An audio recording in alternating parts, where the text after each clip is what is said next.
Bagus. Anak sekarang mah ya, kalau dibilang jangan pulang malam-malam malah pulang pagi, bagus. Iya mak, kagak pulang malam, pulangnya pagi, jam 1, jam 2, jam 3, nih sampai jam 6 kayak begini baru pulang, bagus. Ntar kalau dinasehatin dikit sampai emaknya dibilang stres banget di rumah, dibilang nggak ada kenyamanan di rumah, maunya healing tiap hari, kagak pulang. Kalau pergi kagak inget waktu, terus aja. Sekarang mah anak sekarang begitu, apalagi anak perempuan juga sekarang ya.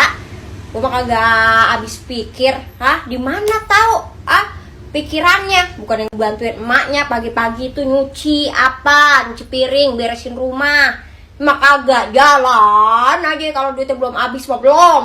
Terus aja pulang pagi. Zaman gua mah dulu ya, gua mah kagak berani yang namanya pulang pagi sampai kayak begini, Jam 9 aja gua udah ketar-ketir. Gue takut dimarahin sama emak gue, takut gue disapu lidi sama emak gue. Sekarang mah anak sekarang malam mah kagak pulang, malam pagi pulang. Ilah, susah banget ngasih tahu anak zaman sekarang bagaimana caranya. Gue bingung banget. Dibayain, dikasih tahu dengan baik-baik kagak ngerti. Terus kalau dibilangin kayak begini ngelunjak, mau kabur aja bawaannya lu mah.